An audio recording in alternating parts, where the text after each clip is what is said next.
bicho folgado, atrapalhado, estacionado na minha ferida. Pensa que manda, mas não desanda. É um otário que não sai do armário. É prepotente, é um demente, que tá na cara que é um puta num fiado. Estou com minha bota, ignorante, biqueira de aço escovado. Com ela então que eu vou chutando o saco de alguém. Chutando o saco de alguém. Chutando o saco de quem ousara vir pra essa briga. Ousara vir pra essa briga. Ousara vir pra essa briga. Chutando o saco de alguém. Ousara vir pra essa briga. Chutando o saco de alguém. Cusão.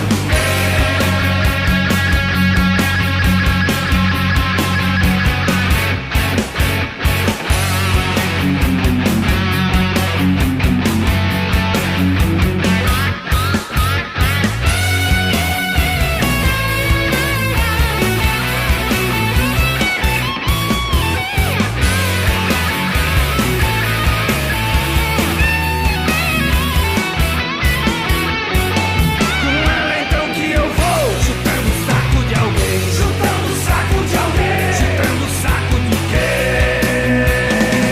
ousara vir pra essa briga.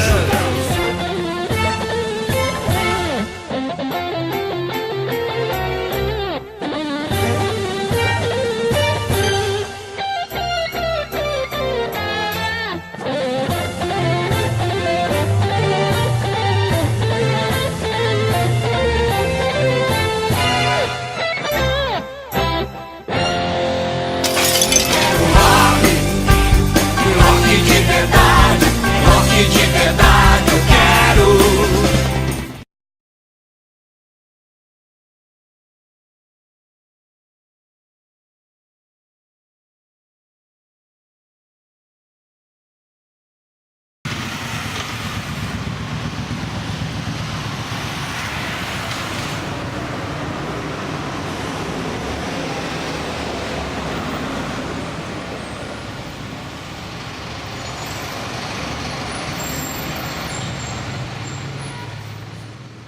Meu nome é Paulo Teixeira, sou guitarrista da banda e comecei minha vida musical assim, mais ou menos quando os Beatles surgiram também. Quando aprendi a tocar violão, já apareceram os Beatles e Stones e tudo mais. Então foi uma época bem bonita, onde a gente esperava, tinha aquela sensação de o disco, saiu um disco novo do Zeppelin, saiu um disco novo dos Beatles, Stones. Então era aquele tesão muito grande assim, você pegar o disco, reunir os amigos e ouvir, e daí para você tirar a música e aprender com os caras foi 2 toques, entendeu? Então realmente foi uma história. E lá em Palmeira mesmo, onde eu nasci, onde eu descobri, digamos, a música assim, com as bandas, retretas, e não existia nem violão quase na cidade. A guitarra era uma coisa assim impossível, não existia mesmo. A minha guitarra foi uma das primeiras que apareceu na cidade. E com os amigos ali a gente montou uma banda chamada Jetsons, e a gente fez sucesso lá tocando Beatles e tocando em baile, fazendo, enfim, divertindo assim, fazendo o auê. De lá viemos para Curitiba e aqui a gente continua atuando como Jetsons também. Só que chegou um momento assim que aquele nome começou a parecer bobinho dentro de um contexto assim que a gente já sentia de fora, tudo sentia a influência da paz e amor, aquela coisa toda, o underground, a contracultura. Então a gente começou a se inserir nesse contexto e precisava mudar o nome, né? Então a gente fizemos uma votação, né?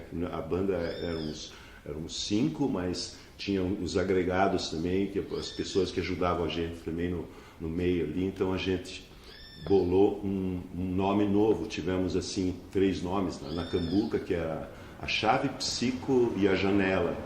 Então foi escolhido, a galera escolheu através do voto, escolhemos a Chave. E a Chave teve uma história muito bonita a partir dos anos 70, e foi uma coisa assim, foi se consolidando como uma coisa assim profissional e séria, porque até ali vinha assim, a galera estudava, então a família dava aquela pressão, assim, tipo, tá na hora de você estudar de verdade, entendeu? Pare com esse negócio. Então a banda naturalmente foi se transformando, e nós acabamos em 4, e foi uma história bonita da Chave nos anos 70.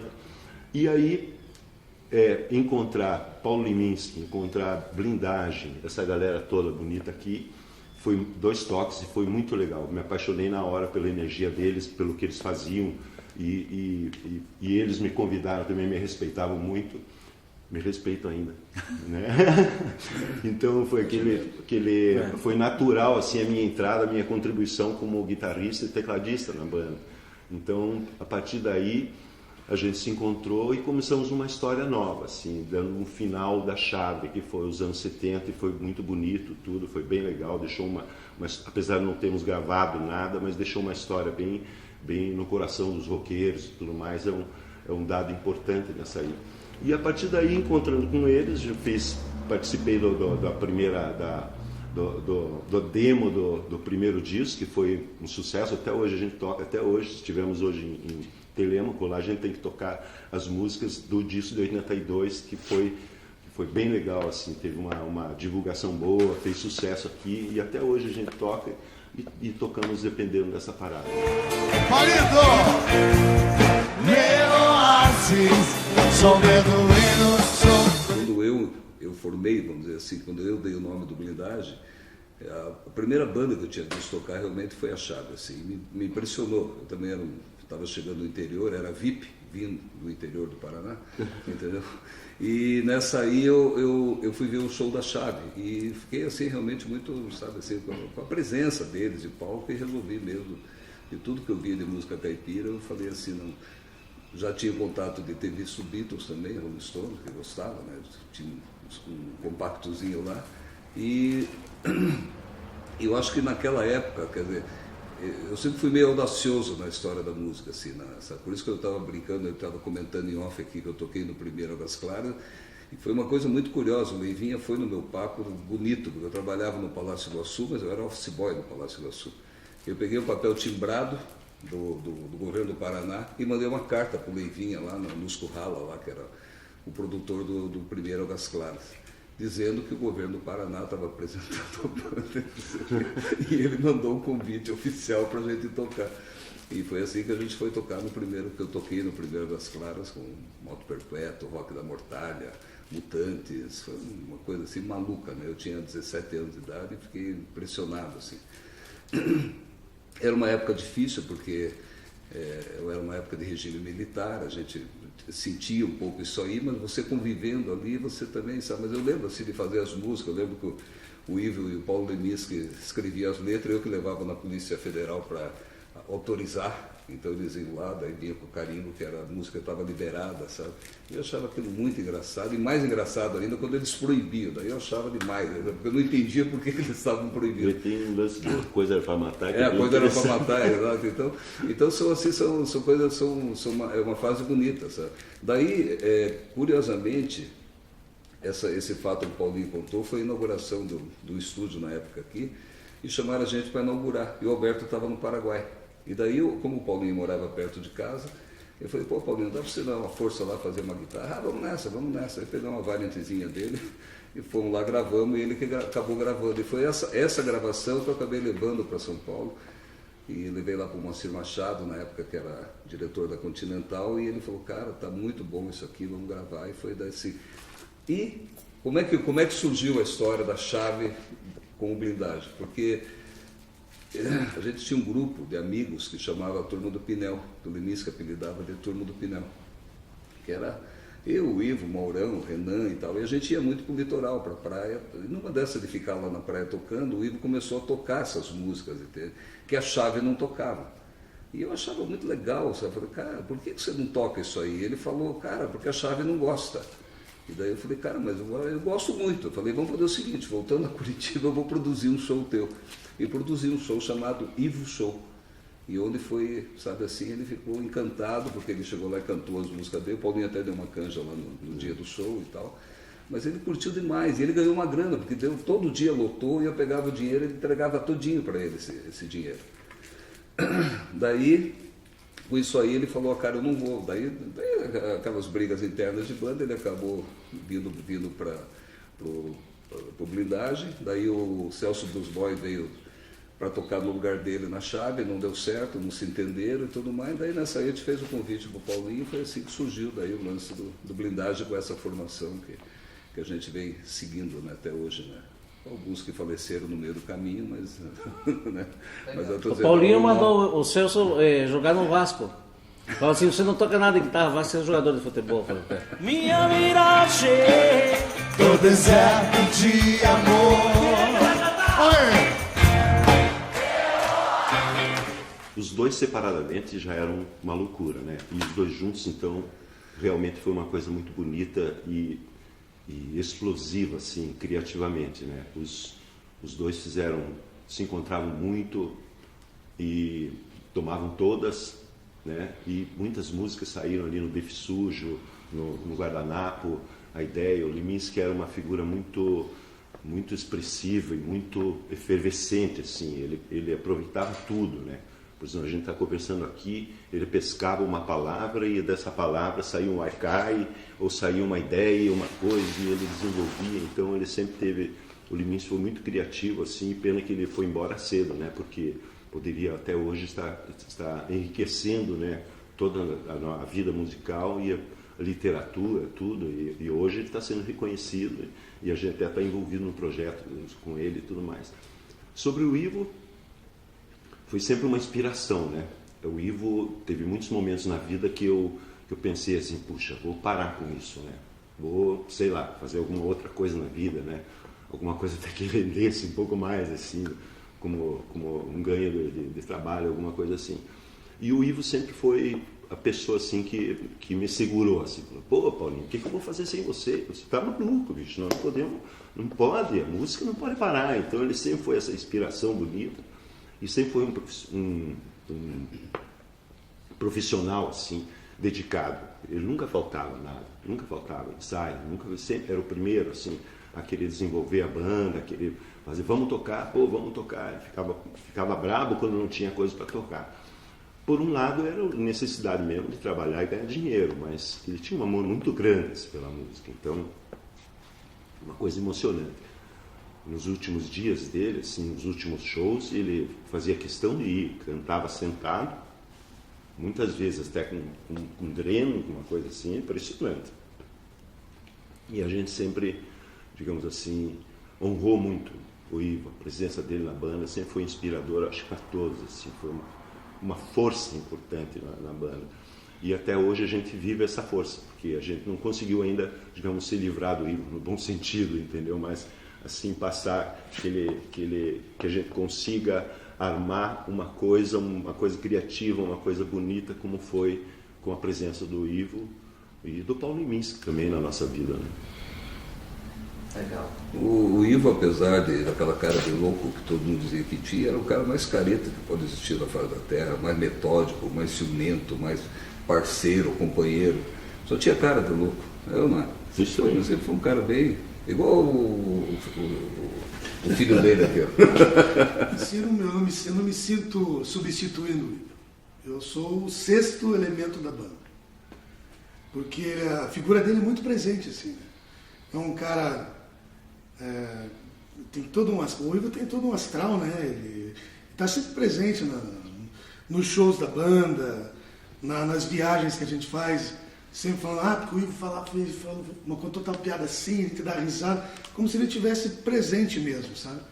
Então eu nunca me senti substituindo o Ivo, acho que não seria, sei lá, acho que é difícil assim, sabe? Você entrar no lugar de um cara que não saiu da banda, ele simplesmente faleceu. Meu oásis, só beduíno sofredor. Minha miragem, o deserto de amor. Meu oásis, só beduíno sofredor. Bom, beleza, eu sou o Fábio Elias, vocalista, guitarrista, compositor da Hellis Pública. A banda que surgiu no final dos anos 80 e 89, então a gente acha que é uma das últimas bandas dos anos 80 a tocar, está até hoje a mesma formação. Tiveram alguns outros integrantes que passaram pela banda, mas a gente começou, né, o Moon, o Ricardo, o baixista que está viajando A gente começou desde de moleque, tinha 13, 14 anos ainda. Não podia nem sair tocar na noite ainda, né? Ficava só ensaiando e tocando em festinha de aniversário de amigo e na casa de alguém e tal. Mas a gente conseguiu lançar nosso primeiro compacto em vinil, né, um EP, pelo selo Glory Records, que era um selo de bandas independentes aqui, primeiro selo de banda independente que rolou na época, nos anos 90 ali.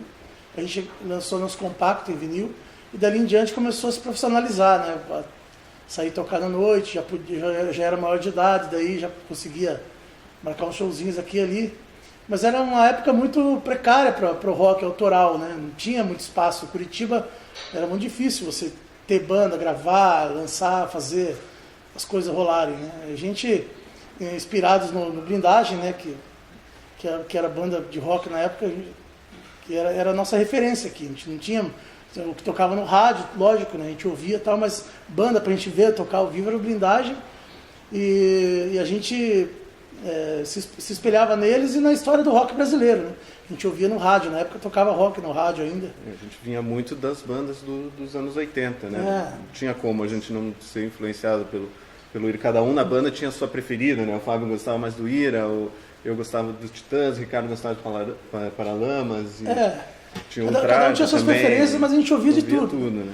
A gente ligava o rádio, qualquer estação tocava rock, tinha a Estação Primeira, Legião, que era uma rádio na época que todo roqueiro daqui ouvia e tocavam as bandas daqui. A gente gostava muito de poder ter esse conhecimento, né? Na época que você está mais curioso para aprender, conhecer e tal, né? As bandas, na época favorecia isso, né? Assim, as rádios, não tinha internet, né? Então eram as rádios, os discos, né? O vinil, a gente entrava numa loja que vendia roupa, loja de departamentos, e tinha lá uma seção de discos e a gente teve contato com várias bandas de rock, até bandas de fora também. E era mais difícil também conseguir discos do The Who, dos Beatles, dos Stones. Você ia nas lojas, tinha que gravar, pedir para gravar na fitinha cassete. Tinha loja de jukebox ali então na a gente acabava ouvindo mais o rock nacional mesmo e as bandas da cidade, que também era difícil conseguir, né? Mas daí pelos anos 90, que foi quando a gente realmente começou a tocar mesmo, também a gente lembra que era uma época difícil, assim, tanto pro autoral na cidade, parecia que todas as bandas começavam a cantar em inglês, né? E a gente, como tinha toda a influência do rock nacional, também queria só cantar em português, então não ficava, né, nessa cena mais alternativa, tem que cantar em inglês, porque senão não vai fazer sucesso. Mas como eu lembro que saiu até uma matéria na Gazeta do Povo aqui, chamando a gente o Patinho Feio, né? A foto nossa gigante, e o Patinho Feio, porque era a única banda de rock na época que ainda existia ainda em compor e cantar em português, né? Na nossa língua, porque a gente gostava de rock nacional, né? E daí, nos anos 90... e as bandas que fizeram sucesso na época, 90, cantando em português, começou aquela época de mistura de estilos, né? O Raimundos misturava forró com hardcore. Começou o Skunk, que, né, tinha mais pop também. Mais pop, tinha um pouco de... E a gente era roqueiro mesmo, assim, era proposta rock and roll, né? Das bandas todas, a gente, na época, eram os mais novos e os mais roqueiros da galera ali, que todo mundo queria imitar o Nirvana ou imitar o sei lá quem, a gente tentando ainda bater na tecla dos Beatles, Stones, The Who. Trazendo o conceito do mod também, que pouca gente conhecia também, mas a gente, quando ia para São Paulo, que conseguia mais, né, ter acesso às coisas e ter gente que conhecia junto, tinha o The Charts em São Paulo. The Charts, tinha os Ultimates, The Charts. Foram bandas que a gente se espelhava, mas aqui em Curitiba, quando alguém conversava, falava, a gente gosta de The Who, mod e tal, um ou outro falava, sério? Era raro que soubesse o que era, né? Eu acho que a gente conseguiu pelo menos começar a difundir, né, isso. E aí já era difícil, ainda ninguém entendendo o mod direito, aí ficava complicado. Até que, assim, na metade dos anos 90 ali pra frente, a gente pensou, vamos gravar nosso primeiro disco, né? A gente tava já com material sobrando, música sobrando para gravar, precisamos gravar um disco. E calhou na época do baterista do Patrulha do Espaço, Made in Brasil, que era o Rolando Castelo Júnior, né, o Júnior. Ele estava morando aqui em Curitiba, né? A ex-mulher dele era daqui e tal. E eu saí de casa com 17 anos, fui morar sozinho e a gente dividia a mesma casa, né? Tinha um estúdio lá na garagem E a gente morava junto, eu e ele lá, e o Ricardo também, o baixista da Hellis, morou também com a gente ali uma época. Mas a gente era junto, ficava junto direto, e ele produziu o nosso primeiro disco, e o Rock and Roll Brasil, tipo, já era o nome do disco, já provocava, né? Porque as bandas dos anos 80 que a gente gostava, que era Barão, Ira, que as bandas que a gente mais curtia ali, estavam misturando rock com música eletrônica, e o rock estava meio desvirtuando, e os velhos roqueiros estavam ficando meio na margem da história, assim, não tinha muita vez, assim, não tinha muito espaço. E daí a gente lançou o Rock and Roll Brasil com a produção do Júnior, né? E ele ajudou a gente bastante, que a gente nunca tinha entrado em estúdio para gravar um disco. Então ali, quando a gente deu 97, 98, por aí, que a gente morava junto, a gente lançou esse disco. Daí que começou a abrir portas pra gente tocar em vários festivais, tocando em festival pelo Brasil inteiro, desde gig rock lá em Porto Alegre até o Abril pro Rock em Recife. Fomos para São Paulo, Rio, Goiânia várias vezes o Goiânia Noise. Então era uma época que tinha muitos festivais.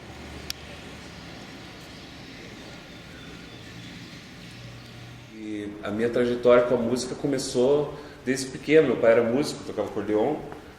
E lá em casa a música paranaense, desde criança, sempre foi prioridade, né? Digamos assim, música do Sul aqui. E a minha geração vem de um lance importante da música paranaense, porque a gente pegou aí a Hellis Pública, o próprio Blindagem, né, uma coisa levou a outra, e eu faço muita questão. Não é um bairrismo, né? O lance é você amar a terra, amar a música daqui, e a minha proposta como músico sempre foi fazer as músicas paranaenses, resgatar alguma coisa dos anos 70, alguns artistas daqui, valorizar a composição autoral, né? E fazer a música paranaense acontecer, né, bicho? Agora eu faço muito violão e voz, por aí sozinho e tal. Quando as bandas não dão mais certo, pego o violão nas costas e vou embora, né? E daí a minha proposta, além do resgate, faço minhas músicas autorais, e continuar assim, né? A música paranaense sempre pra frente, né?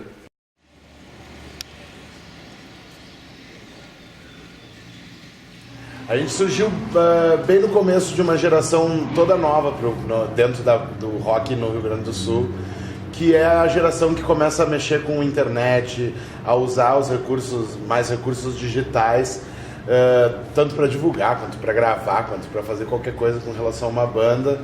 E desde o começo a gente já teve o uso disso tudo dentro de tudo que a gente faz, então... eu acho que isso daí é muito importante para dizer a época onde a gente nasceu. A gente nasceu na época da internet. E junto com outras bandas como Video Hits, Tom Block, Groovy James, Winston e outras tantas.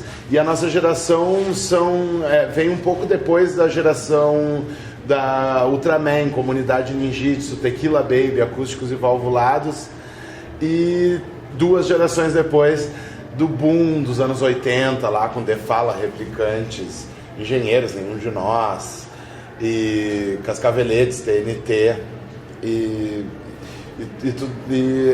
esses momentos assim são importantes a gente entender que pra gente formar uma banda naquela época, ter essas 2 gerações anteriores era muito importante, e ela era mantida muito por causa de uma cena que era meio capenga em Porto Alegre, e a cena até hoje é meio capenga, ela sempre tem uma coisa de ser uma cena meio capenga, mas porém muito livre em ideias, muito livre em criatividade, e por isso eu acho que Porto Alegre se destaca, e as pessoas, pelo menos até a nossa geração, sempre tiveram um negócio de fazer coisas malucas e bem doidas, assim, tendo como referência a geração anterior ou as gerações anteriores.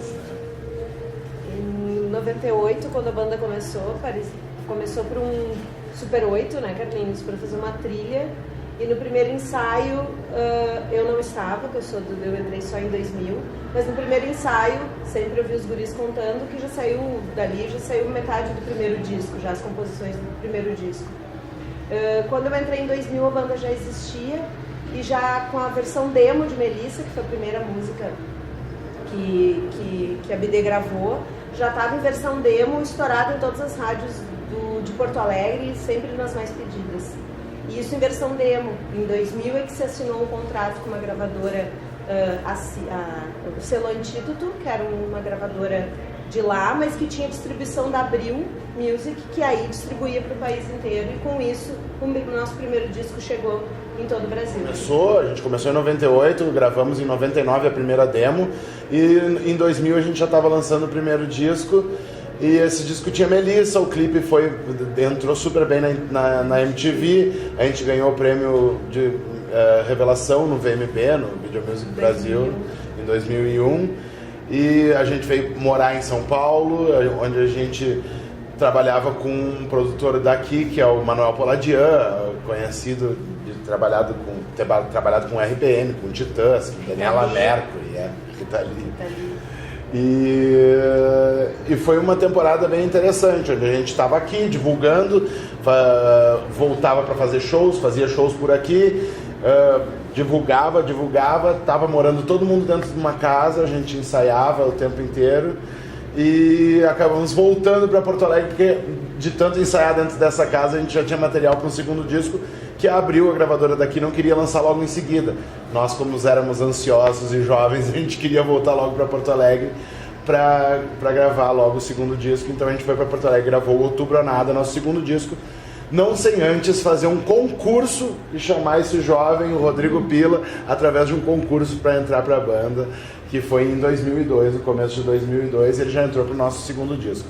Desde então, esse quarteto aqui, o Sai entrou na banda na gravação da primeira demo. A Vivi um pouco antes da gente assinar o contrato com o primeiro disco, e o Pila desde um pouco antes do segundo disco.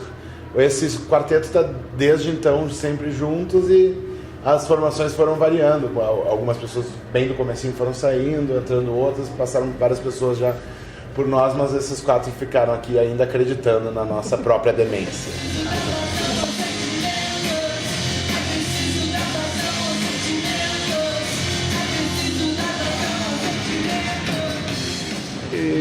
A minha carreira começou por culpa do Angus Young, tá? Ele que é o culpado, vai reclamar com ele, cara. Quando eu era bem novo, o meu irmão saiu para comprar pão e leite e voltou com o Highway to Hell, né? E tomou uma surra da minha mãe, vinil, claro, tomou uma surra da minha mãe. Enquanto ele apanhava, eu ficava ouvindo e digo, é isso que eu quero fazer da vida. Então eu comecei por causa do Angus Young, e depois disso, cara, foi ladeira abaixo, entendeu? Comecei a ouvir o Ed Van Halen, Randy Rhoads, o Malmsteen, Steve Vai e por aí adiante. E depois, cara, qualquer um que toca guitarra, eu tava ouvindo, tava sentindo qual é que era a vibe do cara, e acho que não tem nenhum guitarrista que eu diga, esse cara não é legal. Todo mundo tem alguma coisa interessante para passar.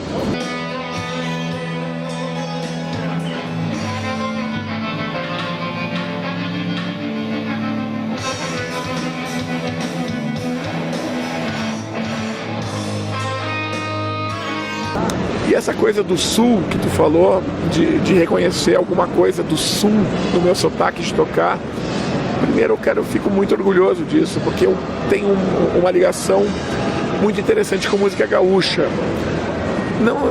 Música gaúcha e principalmente a música que vem da Argentina. Eu toquei tango por algum tempo com um grande acordeonista do Rio Grande do Sul, chamado Oscar dos Reis. A gente tocava só piazzolla, que tem a coisa do tango e principalmente da milonga, é uma coisa que tem lá no sul muito forte, e eu adoro tocar milonga. Nos meus últimos trabalhos tem milongas, sabe?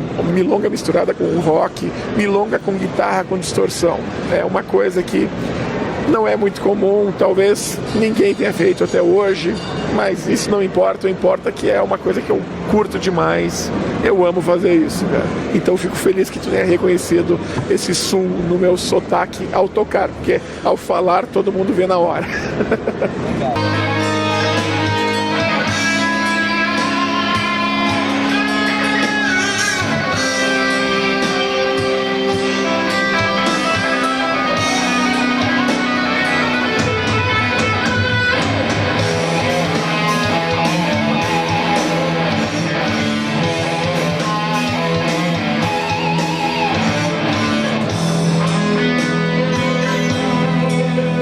é muito aberto, tá? O interior do Rio Grande do Sul, ele tem muitas influências, principalmente argentinas, entendeu? Que entra direto para nós. Porto Alegre é fechado. Eu sou gaúcho e eu tenho uma dificuldade imensa de tocar em Porto Alegre, entendeu? Porque eu sou do interior, eu não sou de Porto Alegre, eu sou de Caxias.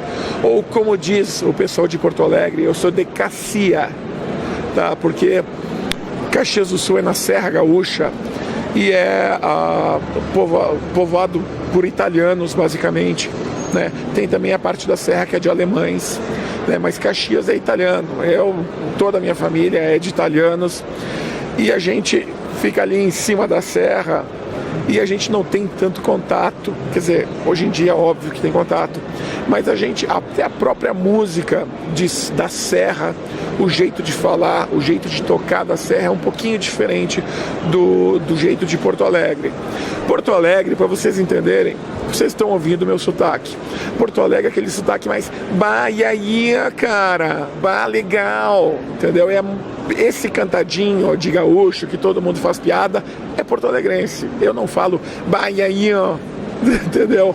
Eu falo do jeito que eles nos chamam de colono. Eu sou um colono, tá? O pessoal de Caxias do Sul é tudo colono e eu sou gringo também, né? E eu sou gringo bem tranquilo, sabe? Assumo a minha gringuice, tá? Aliás, sou gringo com diploma, porque eu recebi isso é muito engraçado, eu recebi o título de cidadão caxiense, eu não nasci em Caxias, né? Então agora eu tenho diploma de gringo, meu amigo, tá? Sou caxiense com diploma.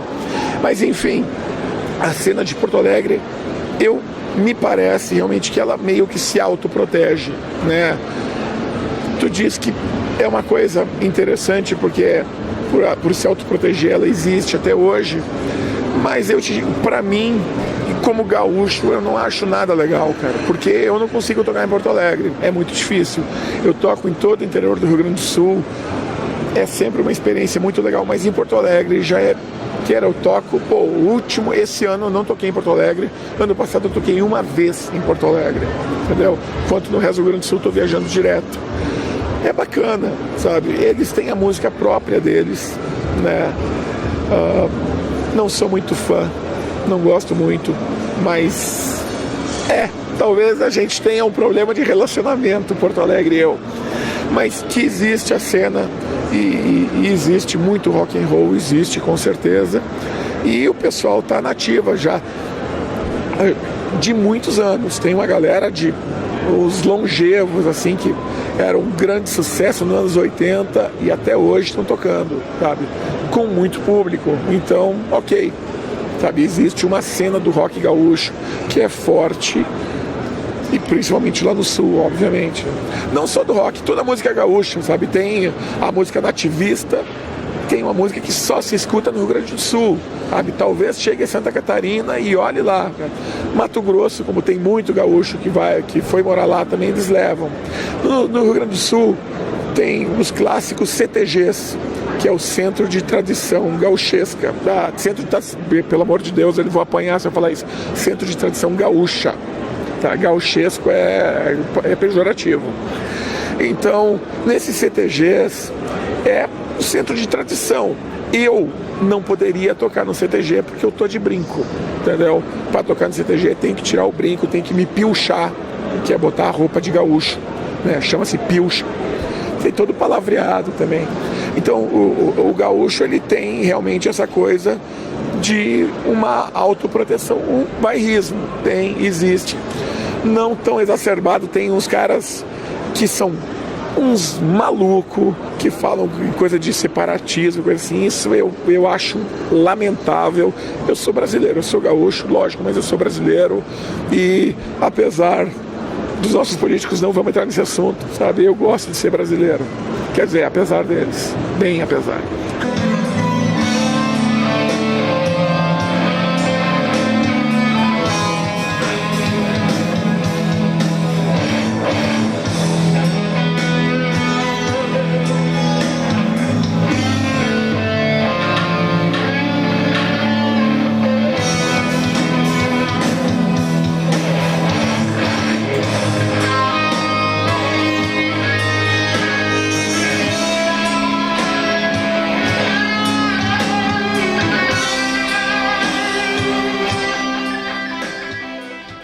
comecei, cara, a gostar de rock bem quando eu era bem um guri, né?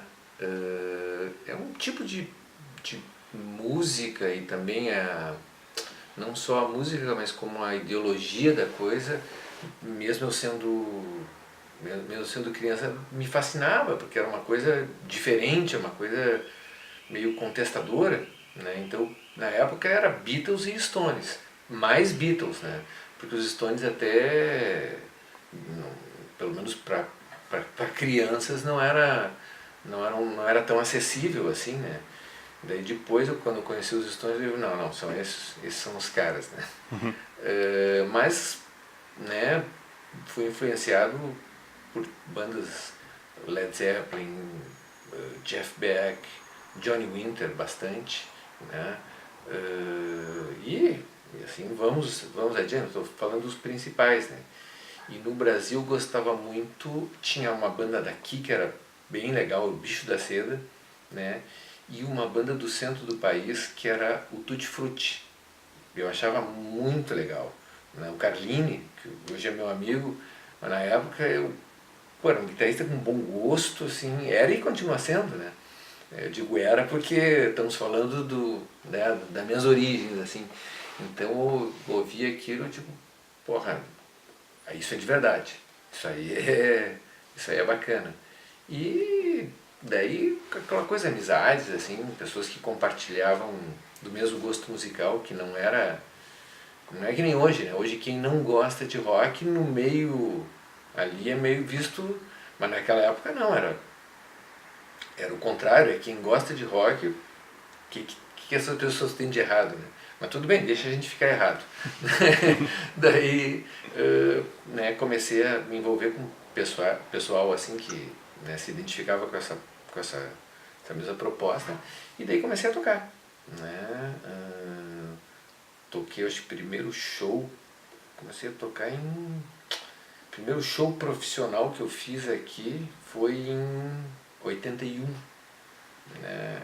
Toquei numa banda de música própria, era um Instituto Goethe, a gente mentiu que era rock gaúcho, jazz rock gaúcho, mentira, era rock, mas a gente não podia dizer que era rock, senão eles não deixaram, né? Então a gente inventou toda essa jazz rock gaúcho, né? Eles deixaram, a gente tocamos, até tem um cartaz deles guardado, né? E daí depois fiz outras coisas, mas daí a banda que mais importante para mim foi os Garotos da Rua.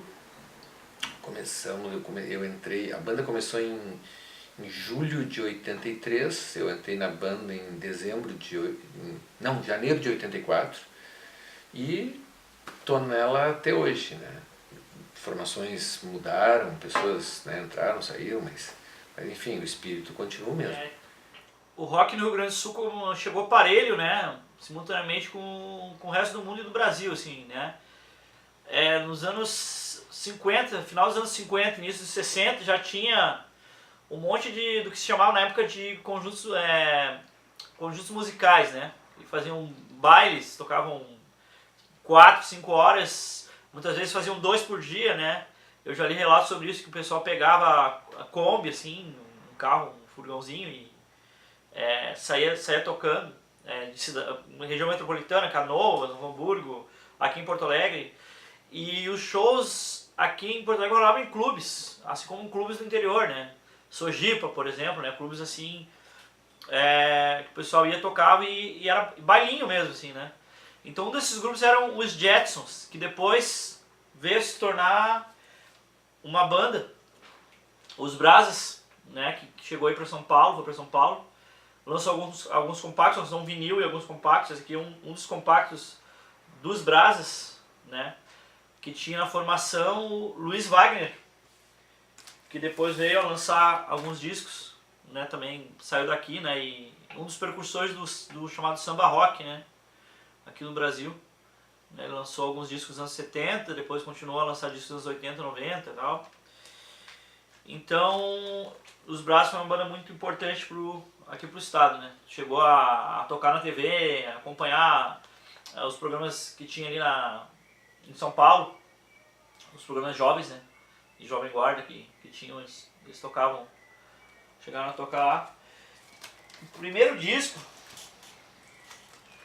é de uma banda aqui, inteira, Liverpool, né, que tipo, pra mim é um dos melhores discos aqui do rock feito no Rio Grande do Sul, não só no Rio Grande do Sul, mas no Brasil, né, um disco bem avante do tempo, assim. A banda infelizmente gravou só esse disco e mais um compacto, que na realidade é trilha sonora de um filme chamado Marcelo Zona Sul, que é um filme muito bom também. Esse disco saiu pelo selo Equipe, que é um selo pequeno do Rio de Janeiro, e está esgotado, vale uma pequena fortuna assim para colecionadores, né? Mas essa aqui é uma reedição que saiu na Alemanha. Um selo alemão relançou, esse aqui é uma reedição, né? O pessoal do Bicho da Seda era do IAPI, um bairro popular aqui de Porto Alegre. Saiu Elis Regina também, né? Elis Regina também é de lá. E depois o pessoal do Bicho da Seda montou outra banda muito importante nos anos 70, que é o Bicho da Seda, que infelizmente não tem um disco aqui. Vou mostrar um outro disco aqui que é importantíssimo, né? Rock Garage. Isso aqui é o primeiro registro de uma coletânea que compila, no caso, o começo da cena, o embrião da cena que viria a se formar nos anos 80 aqui, né? Algumas bandas que ficariam mais conhecidas, né? Então aqui tem a foto do pessoal todo aqui, né? Aqui a gente tem algumas bandas, né? Por exemplo, a Astaroth, que é uma das primeiras bandas de metal daqui, assim como o Leviathan também, o Urubu Rei e o Fluxo, né? Essas duas bandas viriam a se tornar, alguns integrantes desmanchados das bandas viriam a formar o The Fala, né? Que é uma banda seminal aqui, né? Sui generis aqui de Porto Alegre, né? Tipo, foi muito elogiado pela crítica, não tinha muito público, né? Mas uma banda bem à frente do tempo, né? Que misturava N elementos, tinha funk dos anos 70, tinha rap, tinha rock, né? Era um caldeirão a sonoridade deles, né? Aqui os Replicantes, primeira música deles aqui, que depois viria a já assinar com gravadora grande. Antes eles iriam lançar um compacto pelo selo Vortex, né? Deles mesmos. Então tem Moreninho e os Garotos da Rua também aqui, uma música, que depois viria a assinar com uma gravadora grande também. Então esse aqui é um disco embrionário, digamos, dessa geração dos anos 80 aqui de Porto Alegre, né? Eu citei os Replicantes, eles tinham um selo Vortex, que eles lançaram em fita cassete. Eles tinham uma espécie de produtora, estúdio, e daí as bandas iam lá, gravavam, se apresentavam ao vivo, né, também. Foi um espaço muito importante, né, para a época, porque eles registraram em cassete muitas bandas, como o atual Pios Punks, Cascaveletes, gravavam Rede Harmônica, muitas bandas, eles faziam, no caso, coletâneas, compilações, com várias bandas que muitas vezes chegaram a gravar só uma música e saíram nessas coletâneas. Então, foi um espaço muito importante esse estúdio deles, né? O pessoal fala muito em rock gaúcho, né? Mas o que seria o rock gaúcho? Eu não sei. Até agora eu não sei. Porque o que dá para se dizer é o rock feito no Rio Grande do Sul. Só isso. Porque vamos pensar assim, ó, tu vê nós, Garotos da Rua, né? Junto com o TNT, hoje em dia o Cachorro Grande, que seria mais ou menos na mesma linha. Pô, a gente é bem rock and roll, sabe? A gente gosta daquele blues rock, influenciado mais ou menos, né, pelo mesmo tipo de artistas. Mas daí tu vê pessoas que surgiram na mesma época que a gente, os Replicantes. Pô, era uma coisa, sabe, punk, bem legal, bem interessante, que não tinha nada a ver com o que a gente fazia, e era rock gaúcho, né? Tu vê o The Fala, que é aquela coisa performática, cada vez quando o público pensava, bom, agora o The Fala está fazendo isso aqui, não, agora já é aquilo ali. E sempre, sabe, bacana, sempre atualizada a coisa. O que tem a ver com a gente, o que tem a ver com os Replicantes? Nada, mas é rock gaúcho, né? E assim por diante, tá? Os Engenheiros do Havaí também, outra onda, né? Como é que tu vê uma banda que não existe mais, mas há pouco tempo atrás existia a Pata de Elefante, que até o guitarrista era o guitarrista dos Garotos, o Gabriel, um som instrumental, né? Mas não instrumental para ficar mostrando solo, não, instrumental, músicas, né? Super legais, né? Rock gaúcho. Então, esse rótulo de rock gaúcho, eu até agora não entendi, né? Mas enfim, deixa assim. Já nos anos 90, nos anos 80 vai ter esse boom, não só do rock gaúcho como do nacional. Várias gravadoras vão assinar com bandas daqui, né? Isso aí lá pelos anos 80 vai meio que ficar decaindo, né? Assim, a indústria fonográfica já tá dando os últimos suspiros, né? Então, mas ainda assim vai ter algumas bandas que vão assinar com gravadoras maiores, mas vão lançar no máximo 1 ou 2 discos, né? Um lugar que foi muito importante para essa proliferação de bandas, para as bandas se formarem, foi a Avenida dos Lago da Aranha, no bairro Bonfim, né? Especialmente ali o Bar Ocidente, né? Que é um bar que existe desde a década do começo dos anos 80, desde 81, e todas essas bandas passaram por ali, né? TNT, Cascaveletes, Replicantes, Defala, Graforrente na Harmônica, todas essas bandas tocaram ali, né? Fizeram amizade naquela região ali do Bonfim, né? Que hoje já não é mais, digamos, o bairro boêmio de Porto Alegre, né? Mas naquela época, ainda, até o meados dos anos 90 ainda era. Então, nos anos 90 vai ser formada várias bandas que vão ter algum renome, como Ultraman, Tequila Baby, Colorinhos Caóticos, né? Que é ainda do final dos anos 80 Comunidade Ninjitsu, Maria do Relento, né? Lovecraft, que é a banda do Plato de Vorak, um grande agitador cultural aqui, que também tinha um selo de fita e cassetes nos anos 90 chamado Krakatoa Discos, né, que lançava. E outro lugar que eu posso citar, que era muito importante nos anos 90, era uma loja chamada Toca do Disco, ali na Garibaldi, né? Eles vendiam fitas cassetes. Se tu quisesse uma demo, por exemplo, do Valverdes, que é uma banda que existe até hoje, começou nos anos 90, eu ia ali e comprava uma demo dos Valverdes, não só deles, mas de muitas outras bandas, né? Se tu quisesse ter um panorama do que estava acontecendo no underground gaúcho nos anos 90, tu bastava frequentar a Toca do Disco e comprar algumas fitas demo. O Rio Grande do Sul, velho, nos anos 70 teve nos anos 70 o Rio Grande do Sul teve uma movimentação muito grande, especialmente porque tinha uma rádio que tocava as coisas de lá, que era a Continental, e tinha um cara que era o Júlio First, que ele tinha um programa chamado Mr. Lean Concert, que Mr. Lean era o pseudônimo dele. Ele fazia uma apologia da música local, e ele fazia shows com a galera, e as bandas crescendo, né? O Liverpool, que virou o Bicho da Seda, era uma banda seriada número 1 de lá, tinha um monte de banda. E eu, molequinho, assistia isso, via esses shows. Hélio Aquino despontou nacionalmente. E ali, até, vamos dizer, 79, 80, cara, e aí veio a desilusão total, assim. O Bicho da Seda acabou, a banda virou banda de acompanhamento das Frenéticas.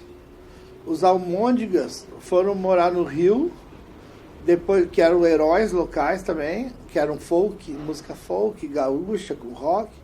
Aí o Cleiton e o Cledir saíram dos Almôndegas, lançaram em carreira solo. Pra gente, aquilo ali que a gente curtia, que era tipo um sonho gaúcho do rock, acabou. Aí a gente montou as nossas bandas. Só que eram 3, 4 bandas. Tinha a minha banda, que era o Taranatiriça, tinha a banda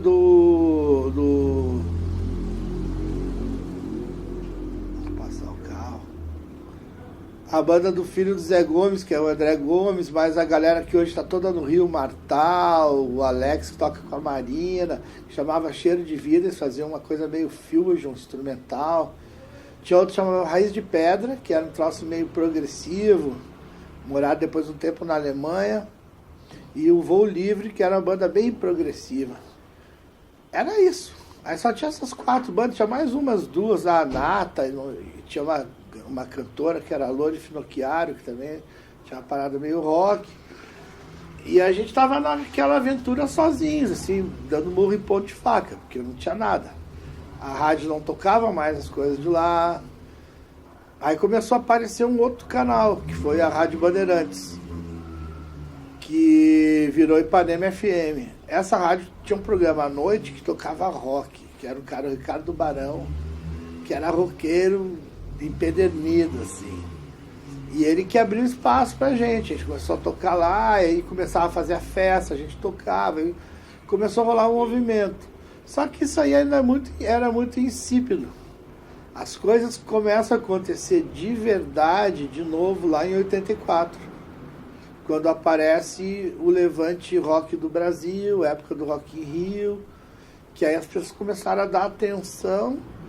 Nessa época eu encontrei com o Gerbasi, que era o Gerbasi era um amigo cineasta, que eu ouvi falar que ele estava com uma banda punk, junto com um dos caras mais doidão da cidade, que era o Vanderbilt, né? Aí eu achei que era lenda, né? Porque os caras eram mal cabeludão e tal. Fui lá, eram Replicantes. Aí eu tava com 2 bandas. Aí a gente falou, pô, vamos juntar. E nesse dia mesmo aí eu conheci o Educar, que era um molequinho de 14 anos. Aí eu falei, levar lá em casa lá. Tinha um amigo dele que cantava, ele tocava guitarra, amigo dele que cantava. Aí chegar lá em casa, deixa eu ver as músicas de vocês. Aí ajudei eles a montar a banda. A gente começou a organizar um movimento, assim. Aí os guri do Replicantes conheciam, falaram, tem uns moleque carequinha lá da Cidade Baixa, que manda um rock nervoso, que é o TNT, da onde vinha o Jupiter Apple, vem uma série de outros caras que ficaram famosos no rock lá. Essa banda, o TNT agregou com a gente, apresentou pra gente uma outra banda de amigos deles, que chamava Prisão de Ventre, que é a banda de onde vinha Frank Jorge, a galera do Graforrest da Harmônica. E aí a gente se uniu, forçou um movimento, começou a fazer show todo mundo junto, organizar tudo, e buscar imprensa junto, e aquele rock começou a crescer, e as bandas começaram a tocar na rádio. Aí, por exemplo, os caras caretão, assim, que tinham raiva da gente, também se mobilizaram, fizeram banda, aí surgiu o Engenheiros do Havaí. Então, quer dizer, até a nossa movimentação até gerou, até o cara com raiva da gente fez alguma coisa, sabe? E dali em diante o rock se estabeleceu no Rio Grande do Sul eternamente, porque as rádios começaram a crescer às custas desse rock, as coisas esquentaram, e o Rio Grande do Sul virou um lugar com uma tradição roqueira que vai até hoje.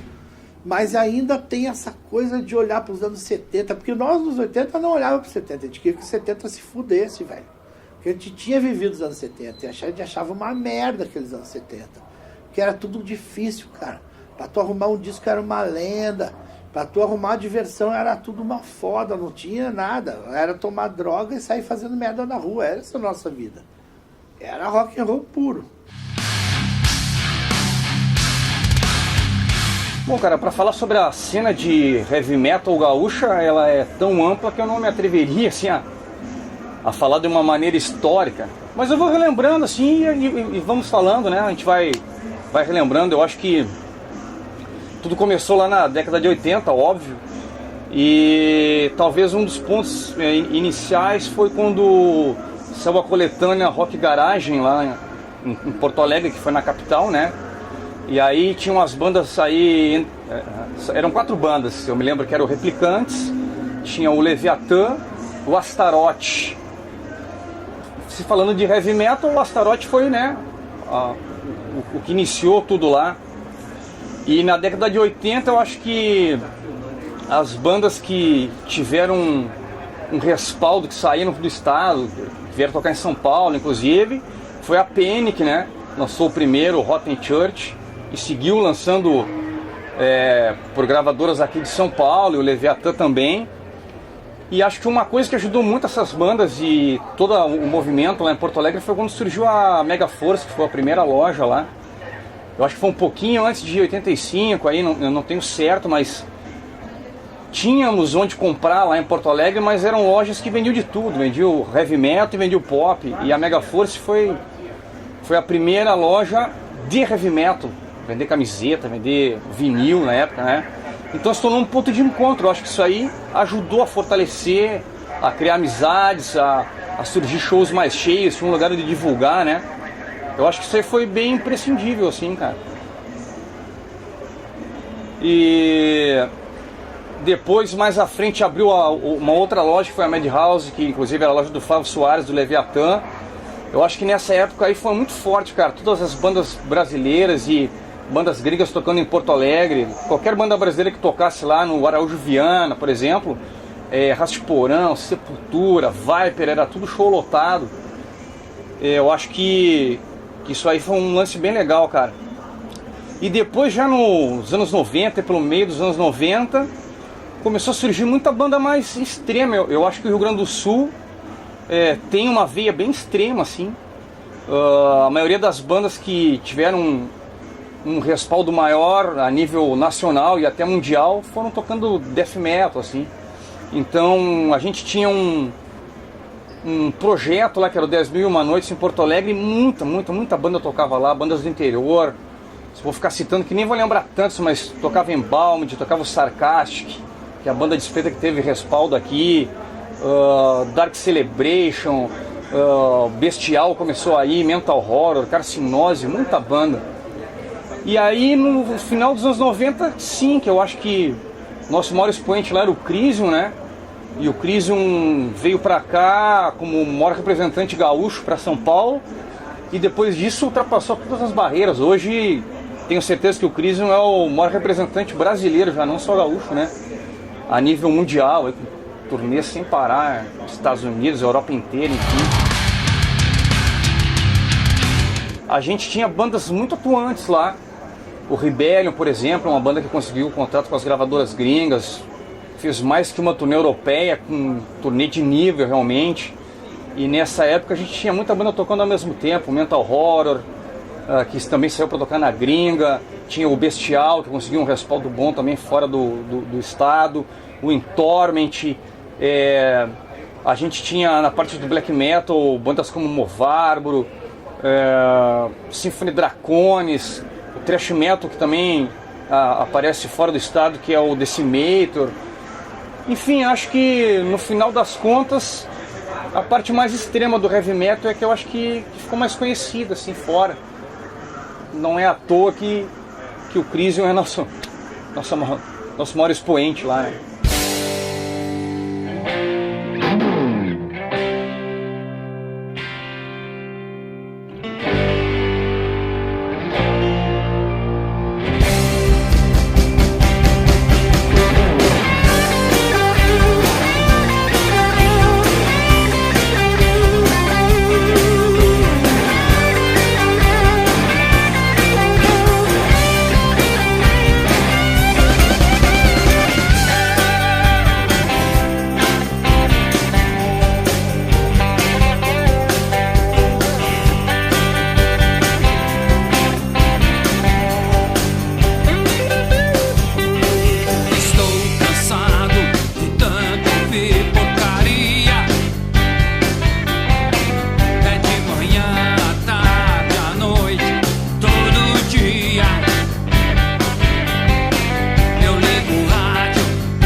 de verdade.